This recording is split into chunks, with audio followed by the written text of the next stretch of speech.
What just happened? Was that literally the best Dynamite in like 3 years?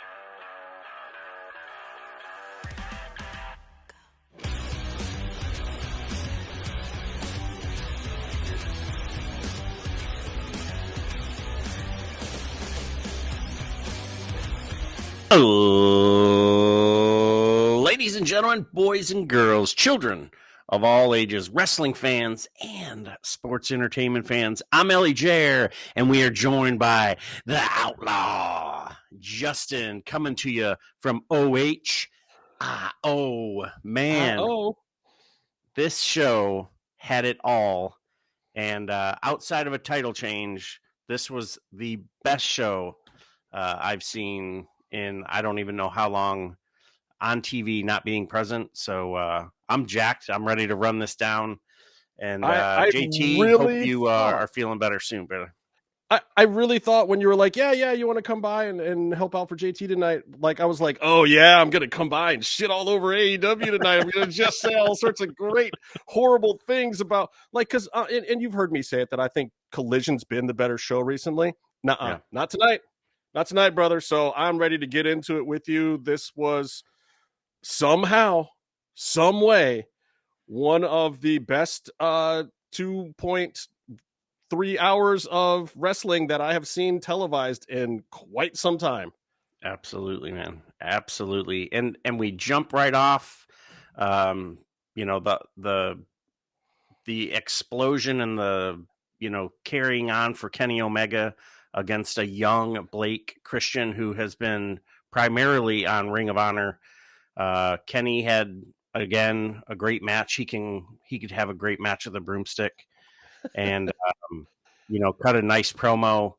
Had Speedball come down, gave us the mwah, and bid us adieu. He's got enough friends. He's got a cat. Got it. I'm in the back, y'all. I'll tell you my two quick takeaways from this. Flippy shit aside, Blake Christian, one of my friends calls him Phil Ospreay, like he's the American Ospreay, but he's really good, and he's been mostly in Ring of Honor, as you said. But what I really appreciated was not the flips, not the upside down tope thing, none of that stuff. I really appreciated the heel work and the old school slowed down heel work that this kid did with the eye pokes and gouges and just healing the crowd. And man, I feel like a lot of times, especially in AEW, that stuff goes overlooked. And Blake Christian, of all people, Yeah. all of that stuff. Like, come on, it's crazy. And I'm a big fan of Speedball as well. Speedball is great. I think people haven't really had a good look at Speedball, and I love the fact that somebody in the back over there at AEW said, "Hey, Speedball, go out there and be your normal corny self. Just wear shoes tonight." That's it.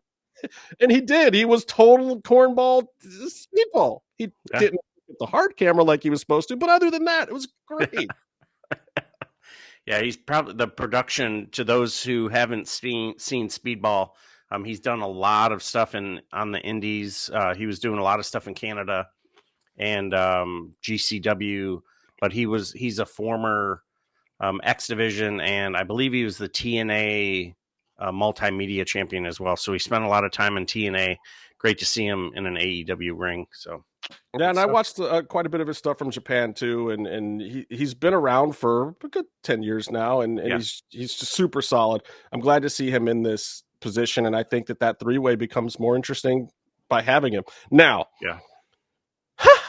your boy Ricochet. Congratulations on getting married and all. In your Captain Steubing looking suit. But one of the only major minuses of this whole show was whatever kind of iPhone audio happened in that jam right there. Like, I mean, other than his laugh, was woo, yeah, that was about it. Good to see that, like you said, good to see a three-way not being kind of bastardized, but to like support a storyline. So I think this will make a little bit of money and build a nice little feud for Ricochet after this international match. It was great, and I like that somehow Speedball ends up being the tweener. He was getting a little face love at first, and he got a little heel heat. Yeah. And it works with his corny persona. It totally is working for me. I actually want to see that match now. Didn't before this. Didn't from just the talking about it and showing me, marquees. But this actually made me want to see it. Yeah. Yeah, looking forward to it. I thought the crowd was really into it, and they did a really good job. I think we rolled into Jericho after that promo, right? Jericho. He wanted the tree and Keith to Bad Apple to prove something to him, and they just just kind of walked away. And I was like, oh, okay, I don't know what's going to happen now. We'll get into what happens in a few minutes, but I think we see the learning tree go away for a little while. Whether it's Fozzie's getting ready to do a concert series over in Europe or something. Bandito is your new Ring of Honor champion, and he'll be able to keep his mask. So now, in the grand scheme of things, yeah, basically this is now an apuestas. This is a mask versus title match that they have called out here, and for those of us who love lucha libre, that's not a thing to be taken lightly. No, I hope that they Jericho's act is a little bit of a comedy act right now, but Jericho knows when to turn it on and be serious. So I hope that they give it at least the appropriate amount of deference. I agree with you. I don't feel like this is the time in Bandito's career after just coming back where he's all of a sudden going to lose his mask. right. But I like that they're doing it as a different type of gimmick match. I feel like AEW has missed a couple of great opportunities for this in the past. I do think it's a little weird that Gravity has been let go, as far as I know, that they've been referencing him so much. I was kind of wondering if Bandito got his brother brought back, because that is his actual brother, and I think he nepoed his brother into the spot in the first place. But they've been using his mask, and they've been talking about him for 3 weeks now. Yeah. So I mean, does the guy get another chance? I thought the gimmick was kind of fun. Like, I'd stick him in a couple of Ring of Honor matches. I don't know if he was main roster where they tried to put him, but like, he's a young guy, and he wasn't as good as Commander or Vikingo or some of these other guys that they brought in recently, obviously. But they're using his mask. They're talking about his gimmick every week. Let the kid get another shot. What's going on here? Let him get a payday. If you're going to put his mask on TV, cut him a check, man. Bandito was probably just like, look, kid, brother, I'm taking your mask to work with me today, bro. Suck it up. Yeah. I'm building something over here. But I'm booking a show in freaking Topeka. Wow, shit, man. Now, you know what else is in Minnesota? You know what else is crazy to me, Ellie Jared? This ran into another promo segment. When has AEW ever tripled up on considerable promos that are actually forwarding storylines like this? Yeah, I'm definitely going to have to get back to you. I don't think ever, honestly. And the promos, a lot of times the promos are like pre-recorded, and it obviously seems like that, and you're just like, oh, well, that was awkward, because it always comes off awkward unless the production is just right. So the backstage scenes, like when we were texting back and forth, I thought the backstage scenes all made sense. I think the only promo that got me, and we'll probably cover the Moxley Swerve, just some of the comments in the Moxley Swerve one. But other than that, I thought, well, you can't change everything in one go, can you? Yeah. You got to leave some stuff. But I'd be interested if we got a fly on the wall there in AEW. What was going on? We were joking, like, someone gave some medicine to all the wrestlers, cut out some of the medicinal, and found a case of Jolt and gave everybody a can. And great show, man. I'll tell you what this feels like to me. It feels like the show had a showrunner. And I know that TK has been taking over a little bit more himself recently. That's been put out there in the sheets and whatnot. And, I'd heard that RJ had a shot with the book for a little bit. And, Will Washington had a shot with the book for a little bit, and this, that, Hmm. and the other thing. And QT's back and he's doing some stuff. And Sanjay's always been around writing and this, that, and the other thing. But all of a sudden, it felt like the show had a showrunner tonight, like a head writer, showrunner type person. This felt like Brian Gerwitz era attitude stuff on Raw, where all the Interesting. storylines flowed through. They actually made sense. Like, we've been bitching forever. Just make it make sense. Yeah. Everything made sense. It doesn't mean everything was good, but everything actually made sense. I mean, and we can get into more of it, but it's just, I'm still blown away by it. I was not Yeah. expecting it. So, MJF and his answer for MVP. What did you think about where this was going? Like, I didn't even think it was going to go that far. Yeah, I'm surprised it made it that long. And then to have Lashley come out and snatch the card, and then MJF is like, "All right, we'll talk." It, wow, I'm really surprised because I was expecting them to add a female, not MJF. So, how this builds and where it goes, does it cost the Hurt Syndicate their tag team titles? Does it cause dissension? I don't think it causes dissension, but yeah, interesting Well, and piece of and work. look, I'm just going to talk about the elephant in the room here too. I think that everybody assumes that if it's the Hurt Syndicate, that it's going to be a black dude. Like, come on. And MJF, everyone was like, wait a minute, he's not a brother. What is happening here right Yeah, now? But guys, that's part of what makes it good. The yeah, Hurt business was absolutely an all black faction. And hey, maybe now, maybe DEI is dead over there at AEW. I don't know. I just call them like I see them, people. hey, there I it found is. it I found it interesting. I also found it interesting that this rolled right into yet another segment with Big Bill and Brian Keith coming out and rolling right into another thing. I also thought it Hmm. was great that Big Bill basically mentioned and put on blast Ricky Starks for taking that pin to Sting when he had heat in the back or whatever the heck happened over there. I'm sorry, Ricky Saints now. I Saints. love that Big Bill put Ricky on blast for it and was like, "Look, I never got my rematch. F that dude. That dude was a Yeah. crap partner. Like, what about me? I've got a new tag partner. Let's do this thing." I really love that little twist that they threw in there. Yeah, it was I thought it was very timely because they made a pretty funny comment Tuesday night on NXT. So I thought, the show's going back and forth. Some of the sketches and the, promos in the back, you're like, oh man, that could have been a tweet. That could have been, whatever.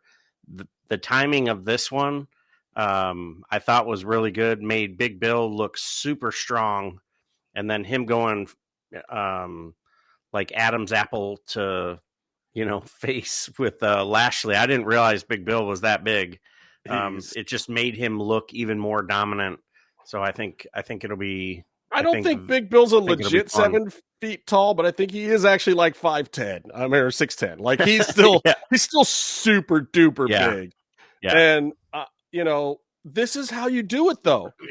You don't just say that there's going to be a match and because Big Bill's some imposing guy that there's any kind of credibility to it. The Mhm. heels are giving Big Bill even more credit, even though they're all heels basically here, but they're Mhm. giving him more credibility because they keep talking about him. They keep saying we got to deal with him as a problem, Yep. which means that the audience is going to start accepting that he's a problem, which gives him credibility in his gimmick. These are the little things that AEW's been missing for months, and they did them all tonight out of Yep. nowhere. Don't know what This is happened, but they did yeah, it. this is awesome. I hope they put this in a can and hand it around, whether it's on Collision or next week when they hit the road. So yeah, great. Yeah, I'm And loving it. MVP laid it down to him like, okay, that's all well and good, guys, but go win a match, come back and see us. But that also takes us to a real tag team, the best tag team around right now, Thunderstorm. Wait, are they called Thunderstorm, or are we going with that other name? I'll buy either and both shirts. That's what I said in the comments on the Dude, IG post. hell Bro, yeah. please, AEW shop, pretty please. Either a Thunderstorm shirt or a Thunder Titch shirt. We will buy either one. Yep. Pretty Or please. like on Chive, they used to have that. There was a T-shirt that said "Ask me about my ninja T-shirt," and then when you lift it up, it was a ninja mask. So if there's something where it'll say Thunder Tits on it, and then you lift the shirt up, or it And says charge me like, Thunderstorm, and then yeah, charge me like $60 for it. It's oh fine. yeah, Just yeah, take the money. Take my yeah, money, Tony. All good. yeah, And I loved this interview. I didn't know that Thunder had comedic timing, and her being able to kind of play into Tony's thing, but still being that fired up, passionate Latina former champ that we know and love, yeah, and still eyeballing that and belt. and What? she had her hand on it, and I was like, She put her "Excuse hand on it. I was like, oh, about to jump you, off over here. touch my pearls." I was like, "Hello."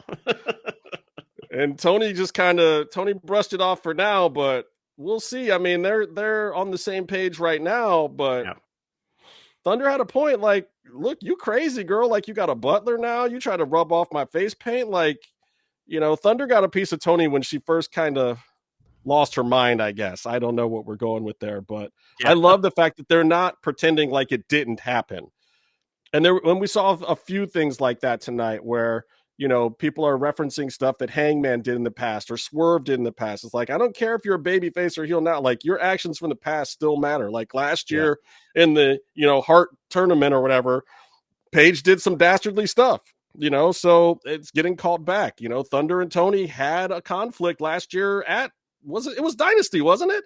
yeah, So I mean, it was like, we're acknowledging these things. This is good writing and storytelling, yeah. people. We don't have to have all the answers. We don't have to know where it's going, but super cool that the history that we all invested our time into exists and means something. Yeah, it's tying everything together. So when it does unfold, you're like, oh, now I remember. Or, they'll remind you instead of, programming you to forget that there was ever a, insert action or tag team or whatever. So good stuff. Do you want to see more from Kyle Fletcher and Brody King? Like, was this enough? I like the match and it fit in with all these promos and everything, but it still seemed like, man, okay, with all this other great stuff going on and feeling weighty, I feel like I wanted more of a program here, or maybe want more of a program now. I don't know. I think if it was the Don Callis family versus the Hounds, or unless they're gonna, I don't know, quietly put them to bed, the Hounds. I mean, but great match, and it's Kyle's damn 6'5". Brody King is a freaking monster.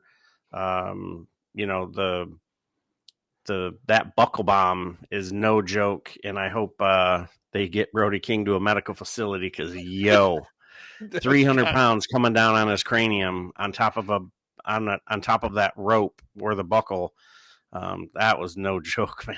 Damn. Yeah, that was a little gnarly. That was a little Yeah, gnarly. But I dig it, and I think I want more. And then once again, we roll right into the next thing. Mark Davis coming out and getting into the whole thing with them, and then Hobbs comes out to stop that, and then that leads right into the next match. Like, who is right? Like, this is stuff you have to write. This isn't somebody just booking matches at AEW like normal. This is like, hey, what if we do this and we'll tie it to this, and then this story flows into this one. So we go right into our next meat fight, I guess we can call this, right? meat, meat, meat, meat. meat, meat. I love it, man. And the crowd was right on it. They wanted to see, you get your crazy fast paced match at the beginning. You get a whole bunch of story. Then you got kind of these middle level build guys with Brody and Kyle. Well, I shouldn't even say, I mean, they're both pretty big, but then you Yeah, bring out the two even bigger guys. And that was fun. I love that shit. It didn't last as long. It was quick, but I like the big guys. And I feel like AEW is finally finding their rhythm with what to do with big guys. I was gonna say, yeah, you've got some big guys that may become free agents or have been free agents in the past, and it scares them to go to AEW because AEW can't book big guys. And then you've got Wardlow sitting on the sidelines, and if I were Wardlow seeing tonight's episode, I'd be like, hey, Put me in, coach. I am freaking ready. I'm about to run down the street and talk to him right now. I mean, I'm sure he's in Cleveland here somewhere. Let's go, Wardlow. And I heard Brian Cage is hurt, so they're going to need another big guy. Whether they put him with the Murder Hawk or however they're going to do it, but bro, Lance Archer cannot catch a break. I love that dude too. He just cannot catch a break. Yeah, it's always something for Lance. Now his partner's down for the count, but it is what it is, man. It's wrestling. Yeah. What was after that one? Oh, the patriarchy thing, right? What was next? Yeah, I don't know where this is going. I'm totally at a loss. It's like an awkward Thanksgiving. You know, I thought you were bringing the gravy. Oh, I thought you were bringing the pies. Oh, everybody brought pies. Nobody brought gravy or turkey. And you're just like, and his little line at the end, properly. And he looks at the camera and says, properly execute a plan. And I'm like, So something is going on there. Somebody's putting some kind of thought into it. And he even said he was starting to understand Christian's plan. So at least to Nick Wayne, it makes sense. They haven't made this one made sense to me yet, but I'm willing, after seeing the rest of this episode, I'm willing to give this one the benefit of the doubt. Yeah, I was pushing the I believe button, so it's going to unfold. Christian will probably get his title match contract back, or something kind of wonky will occur. And then something else will unfold. I mean, I imagine at this point you'll find some way to get to Edge versus Christian at All In. Yeah. And in the next part too, they're rolling into the All In setup. I feel like for Hangman and Swerve, which now is starting to make it make sense. So if Moxley drops to Swerve, then you get Hangman versus Hangman wins the tournament or whatever, because I guess the Owen Hart Cup winner now will get the title match at All In, is what they said. Yep. So if Hangman wins that, then you have a reason. And that makes sense, because hands down, the biggest piece of footage you have to promote in your entire company is burning down that house. That is one of the most epic shots in wrestling history. So if you're using that as your promo footage in Texas for a cowboy to, come and beat on the champ. Yeah. I feel like Swerve has to go heel again if that's the case, but we'll see. Yeah. And Swerve even made a comment in the Mox promo. He's like, you've been in Texas death matches. I've won them. So I could see this Swerve versus Hangman in a Texas death match or something. Death match for the championship at All In. And I will be at All In, and I cannot freaking wait, dude. Like, I will be there with you, brother. Bro. Man, that's going to be good times. And speaking of trying to make it make sense, rated FTR trying to make it make sense to each other? Is that what's happening here? Yeah. Someone's apologizing. Someone's rolling eyes. Someone's sitting in the middle. I would be nothing without the two of you. And then was it really an apology though? Like, I know Dax likes his tequila. I feel like he might have gotten into it a little bit earlier before his promo tonight, because Dax wasn't making it make sense to me. He certainly didn't seem like Cope was buying it, and Cash was even like, "Dude, this guy like put me on. What are you doing right now?" Yeah. But I kind of like that. Like, if you're gonna go with this as a trios, just because they're baby faces doesn't mean that they can't have some drama in there. Like, this is the kind of stuff that I want to see in every wrestling promotion. Like, give me a reason to watch these three guys other than their baby faces. Right. It increases the level of investment, whether, like you said, if they're a baby face and they're human, so they've got their strifes, they've got their things, and to see this unfold, I think it's gonna be interesting. And do we see new trios champions? And does that scratch the itch for Cope? Does that scratch the itch for FTR? Remains to be seen. Yeah, I don't know. I feel like there's a story there either way, though. Mm-hmm. So again, I think that Edge and Christian lock up at All In, so I don't know that Cope needs to walk around with the trios belt, but FTR certainly needs something. So whether it's a story with Cope or whether it's belts, I don't know. All right, so Go ahead. No, yeah, I was going to say getting the titles off of the Death Riders too, I think would benefit the entire company. Well, and again, I think that somebody in the back is realizing these things. I feel like there was some type of paradigm shift at AEW today. I don't know what it is. I don't have any inside information yet. And I something changed though. Something changed. Yeah, Believe me, I'm gonna call everybody I know at that place. yeah, yeah. I'm calling PAs that like wrap cables, and I'm gonna be like, dude, was there somebody different in the back? Was Shane Dude, McMahon who back was? there writing this thing? What happened, man? I want to know. Ooh, I don't get excited. We know that's not those. I think TK and Shane offended each other. I think they're done with each other at this point. oh boy. But you never know. It's wrestling. I Yeah. never say never in wrestling at No, this yeah, point. never. All right. So this is your Mox swerve thing. What? Whew. I feel like it made more sense than it's been making. Yeah. I don't know if that was enough. It was interesting because, some of the comments were, this, the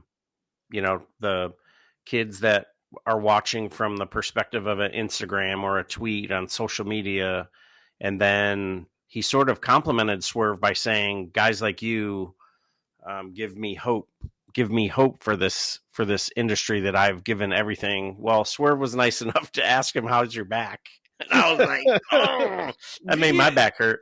Yeah, like, did But, we have to go back? yeah. I had a garbage can next to me for this whole episode just in case Spike made another appearance. Yeah. And I needed to relieve myself of my dinner. But thankfully that didn't go there, but even referring to it. But, like, Yeah. I think Moxley used that to put it in Swerve's face, too, of like, yeah, are you the most dangerous guy in AEW? Or is it me now, bro? Like, that was the interesting part about it to me was what Mox was saying is, I am picking you. You are the guy I think that can actually do the things that I'm talking about in my weird, convoluted, why I'm on this Death Riders mission phase thing in the first place.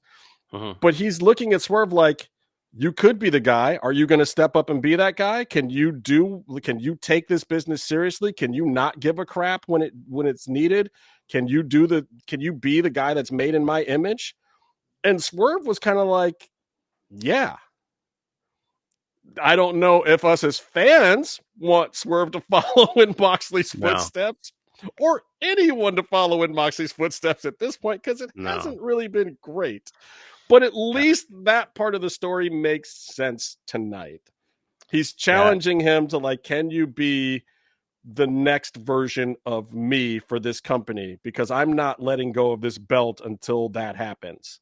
Yeah. Are you willing to do the dirty work? Are you willing to do these things? Then Swerve kind of put it back on him and said, the title historically has been synonymous. And, him carrying it around in a briefcase makes Swerve think that he can't even look at the title because he's not deserving of it.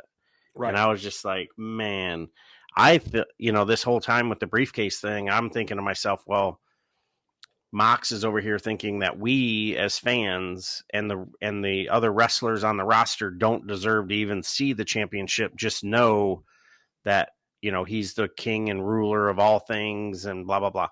I can't wait to see this title. Well, you're a belt guy. This has got to be hurting your parts. Yeah. Like, Moxley's got to be the heel of all heels to you. Killing me. I almost have to make a AEW title just so I have one so I can see it when the show comes on. So just start making those spinner belts, because when John Cena at the other place wins in a couple of weeks, he's bringing out the heel spinner belt. Yeah, he's gonna throw down that big belt right in the trash and whip out a spinner. Oh man, he's gonna pull a Medusa on the last night of his. I think he's gonna do it at Mania, but that's a whole other story and a whole other show. Okay, so we were talking about this before we even went live. This next little piece, as silly and as it may have been with, choking out Max Caster, the best in the world, was genius. And again, another piece of excellent writing, because they put these guys over as the hometown heroes. They did it in a natural fashion so that the next match that wasn't really a big announcement or anything for for the public at large, but was for the hometown crowd, made sense on TV, made sense to all of us why these guys were getting the pop. It tells us they're from Minneapolis, which even on, I listened to Busted Open this morning, they didn't even realize that Top Flight was from Minneapolis. You know, no, a lot of people don't know this. I Yeah. know, I know this from Dante talking about it, but when he's talked about it, I didn't know either. Like, people don't know these things, that Yeah. he was trained by Mr. Anderson up there in Minneapolis. But I loved that part of the segment, and also super duper funny to watch Max Caster get choked out. Hey, that was worth the price of admission right there. This next match, to me, was the weak spot of the whole episode. And not because it wasn't good, but it felt like the most AEW of old, or AEW of not tonight, of everything that happened. What did you feel that way too? Yeah, I mean, I think that, like, maybe the person that had been at the wheel all night had to go to the restroom, or, you know, right before, hey, make sure this happens. Yeah. Just go to the bathroom. Okay, I got it. He goes, he sees someone he knows, he signs some autographs, and he comes back and he's like, what the hell happened? So little left to be desired, but I'm not going to let one thing change the way I felt about the entire show, because everything else on the show was strong. So we'll give them one. Yeah, my whole thing is, if you're trading exploders, that's not for me. Like, that's a big move. You sell that move. Yeah. That's one of my issues with AEW. And I like the fast-paced matches. I'm an AR Fox fan. I love Lucha Underground. Like, rapid succession of moves is fine, but when you get to the big one, dear God, please sell for at least a couple seconds for me. So Takeshita and Mark Briscoe, like, trading exploders for me just doesn't work for me personally. And I love Takeshita. I'm a big Takeshita fan. And honestly, look, if that's the worst thing I could say about this episode, that's pretty good, because that wasn't even bad. I still enjoyed it. I just had a few issues with it where I was kind of like, AEW is going to AEW. Yeah. And it was like, maybe Mark didn't pay attention during rehearsals, or Takeshita was still feeling a certain kind of way because he dropped the international title, but yeah, all in all, it was good to see a little blip on the radar. So kind of remind you, oh, wait a minute, this is AEW. This is AEW still. Like, don't get it twisted, bro. And Mark Briscoe may in fact have lost another tooth there. I don't know. His mouth was bloodied up. Like, the dude, I've seen him show up with all 27 kids and the missus, and they'll hang out with him. They'll come watch his match. He gets beat up and bloodied up, and then he goes and hangs with the fam at the hotel. He is just an interesting character, man. Yeah. He's just a weird guy. Okay, so by this point, if you're like me and you're looking up at the clock and you're waiting for the main event, and all of a sudden they drop in a Death Riders pre-tape, where with the "you can't challenge us, we challenge you. You can't us, we you." Yeah. That was a perfect spot to use social media. Or during another segment, if they would have had time, Taz comes out and goes, "Hey, I was just handed from the back, or from Tony Schiavone's over here. Oh, I'm getting TK's messaging me. He's letting me know that instead of them challenging, we're challenging." Like, yeah, you didn't have to cut six minutes out of the main event, which was a banger of a main event. Banger. I mean, in the Hurt Business got a promo in there too, and by the time you're doubling up promos right before the main event and you're rolling into like 10:50 or 9:56 or whatever time it was, I was just like, okay. But the Hurt Business one, or the Hurt Syndicate one, when they talked over the MJF thing, and then they're like, no, but for now we need to focus on Big Bill. Again, the same thing we were talking about before. I like that there was a little bit of resolution to it, and the fact that now I'm feeling like, oh shit, Big Bill is really on their mind. Like, they're not taking him lightly. I like this. Like, these are grown men to me. You know, the Yeah. Hurt Syndicate is the grown men faction of AEW.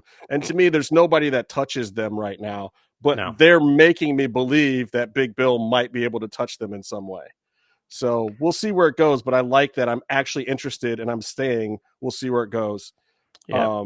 Definitely a stick and stay segment. And, it was good that Big Bill, again, got a lot of credibility tonight. Um, you know, ringside and backstage.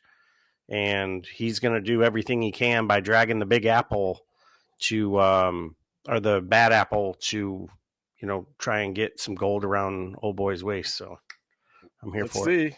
Dragon kicking and screaming. I'm a Brian Keith fan. I like the Bounty Yeah, Hunter, so we'll see where it goes. Um, you like Megan Bain? I do. I Do you think like her tip? Do you like her Tiffy time levels of like? Like, what kind of level of like it, of Megan Bain are you feeling now after she's had this little run? it's pretty close to Tiffy time. I think, her gear, the way she carries herself into the ring. I don't like that she's got Penelope Ford on her arm. I don't. Those two together don't make sense to me. But we needed a tag team partner. We got a tag team partner, and but she is every bit. She is AEW's version of Tiffany, and this, I think she's got an extremely bright future. She's 26 years old, and she's only getting better. She spent a lot of time over at GCW, a lot of time in Japan. So yeah, I think she's got a really bright future. And damn, this match, we won't spill the end till it's time, but this match definitely, she got some offense in, some excellent defense. Still showed that she was young with a botched move, and then she booted her tag team partner. So it had a little bit of everything, and she's damn. Yeah, I think she's fantastic. I think it's good stuff. I want to send a big shout out to RJ City because I don't know how he does these things, but somehow he convinced Thunder Rosa to scream Thunder Tits in the middle of a match.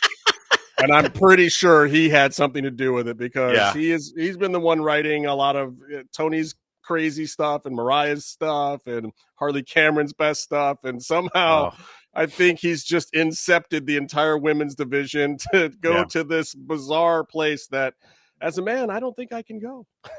Yeah. But I love it. I'm here Yeah. for all of it.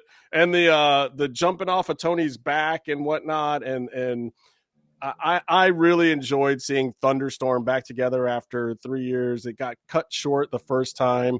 Mm-hmm. And poor Tony and Thunder, I feel like they had some plans back in the day that just never came to fruition because of what was going on in the women's division and the different egos that were involved back then with Yeah. Saraya having just come in and this, that, and the other thing. And and Thunder being banged up after her title run and all that stuff. I think that they got cut way short, which is great for now. Like it's like the Triple H thigh thing. The guy tears his quad and you're thinking, God, he's had such a future in front of him. Little did we know that was the thing that almost put him over the top because when he came back, everybody was behind him. And I Yeah. feel like now that Thunder and Tony are both back in there, there's some stuff that we never got to see that maybe we'll get a little more of. And tonight was a piece of it. I felt like it was good. I think the t-shirts should be selling like we said. And I hope after Tony gets through this thing that there's somewhere to go. Now, Yeah. the finish. Man. Do you think it was too soon for Megan to be laying on top of the champ? And as a massive Megan fan, yes. I thought Too soon, right? It's too soon. You're selling the finish at Dynasty, because Tony's going to want to avenge looking at the lights for 3 seconds. But at the same time, anything could happen. That's why I love professional wrestling, and AEW has swerved me I don't know how many times where I'm just walking out of there like, what did I just see? And I feel yeah. like maybe Tony is ready to take a little bit of a break and give up the belt. Like, I think that the finish to their pay-per-view match may have more to do with behind the scenes than anything else. I think that they're strapping a rocket to Megan, and rightfully so, because I think the division needs a little wake up, a little shake up, a little something fun in there. And you have a name established talent with the other belt being Mercedes that is probably not going to drop anytime soon. We all know she's got creative control. She will drop when she's good and well ready to drop. And I think they honestly they have it planned out. I think that there's a cycle and a plan for what's going on. And nobody knows it, but I think there is one, regardless of how haphazard it seems. So I think maybe it's Megan's time now. View. Maybe not. Maybe not. What I didn't like about it is I feel like, okay, well, why did we have Thunder and Penelope there? Like normally you would put those other two people in there so one of them eats the pin or maybe create a little drama or something. And now I feel like I was excited to see them both stay in the storyline because I like Penelope and Thunder, but at the same time, I feel like now this is kind of pushing them out of the storyline because you don't need them, at least not up to the pay-per-view. Now you've got your piece of footage, Megan laying on top of Tony. You're going to build that into the story. It's going to be a bunch of Tony cutting her raunchy, weird promos on Megan for a couple of weeks and Megan saying, or whatever it is she actually said. She did it. Mm-hmm. She did actually have a package the other day, which is great. Like, oh my God, they gave Megan Bain a package on Saturday. So we know a little bit about her. We know that she thinks she's the mega sis. She has not addressed if that is like a penis shape on the back of her cape or not, or what that is. But wow. I mean, have you seen the back of her cape? You go look at it. It looks a little bit phallic. I'm like, I don't understand the symbolism here, but I'm here for it. I'm here for it. They've got me interested. They've got me hooked. And I said this before when we did our recap show earlier in the week that they are doing the right thing. This is the conclusion of the retcon, I think, in making Toni Storm the main event. She is right now currently the most exciting, the most over, and the biggest draw champion in AEW. It's not Jon Moxley. She should absolutely be the headlining segment. And she was and deserved every bit of it tonight. So props to her and the entire women's division for taking over AEW and wrestling right now because they deserve it. Yeah, it was awesome to see everybody's personalities come out, especially TR. And, you know, seeing her in the ring, outside of the ring, with her family, and then being able to see this part of her personality just really brought the whole character together. And how could you not love that now? So I'm in on it. And, you know, I'd like to see TR take the title off of Toni, but if it's, you know, Toni being beat by Megan and then Toni goes and takes a break, because this feud that she had with Mariah, that had to have beat the brakes off her. So she may need to take a little time, and a historical, you know, she's one of the most winning women in AEW history, and WWE, you messed up, bro. Yeah. I'll tell you what, though, that belt is almost cursed, man. I don't know that too many people have held that thing and not gotten banged up. Yeah. You know, I'm pretty sure Mariah is very happy sipping a Mai Tai somewhere right now, resting and relaxing, because she was beat up. We saw what happened to Thunder when she had the belt the first time. Saraya didn't want to hold on to that thing for very long. She was like, hot potato, somebody else take this thing. Yeah. Like, that is a tough belt to hold, and I wouldn't be surprised if Toni, you know, even only after having it back for a month, is kind of like, all right, y'all, I'm good. Yep. Yeah, so there we were. We get a strong finish, great match, a lot of fun. All in all, the crowd was into it all night long, and this is by far the highest rating I've ever given AEW, and this is without a title change. You know me, I love title changes. 4.5 beards. And I think before it was like 4.25, but 4.5 beards, a regular show, not a pay-per-view, from start with Kenny Omega to the finish with Toni and TR. Solid show. So awesome. This is odd for me, being that this is the first time I've given a rating on this show. I'm actually going to give it the 5 full beards. I'm going to give it the Mike Beltran down to the floor mustache beard award because of one simple fact. They did everything I personally asked for tonight. They made a piece of Nice. television for me. They reinvigorated my faith and my love Dude, of that's awesome. professional wrestling tonight. Write that This down. is this is like how I felt when I first saw Lucha Underground. This is how I felt watching Jerry Lynn versus Rob Van Dam in ECW for the first time.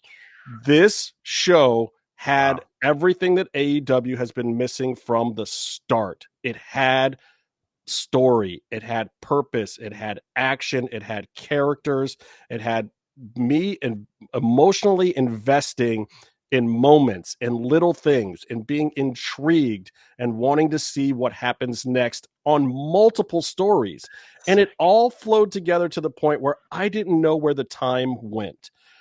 And I can't believe I fully expected to come on here today and give this thing like 2, maybe 1.5. I'm not kidding, people. I'm not trying to shill for AEW at all. This just was absolutely done the right way. WWE is not even doing programming this good right now. And they have been Wow. kicking AEW's tail Yeah, they've been doing a good job. for a solid year now, at least, if not more. And I've been giving it up to them. But right now, the WrestleMania build is not it. And the Dynasty build No. just kicked the crap out of what WWE is Yeah. doing. Quote me on it. I don't care. Book This it. was excellent, excellent television. Hell yeah, man. JT, you hear that? We just got a 5-0 over here. I didn't want to do it. I didn't want to do it. Hey, it's done. It's in the books. Hell yeah. Well, hey, Outlaw, brother, thank you so much for joining us here. JT, hope you're feeling a little bit better. Like we do and say every week, come check us out, the No Shave Man Cave at noshavemancave.com, wherever you get all your socials. And we have NSMC _ podcast, and you can come hit us up on Twitter and all the things. Outlaw, you got your socials handy for us?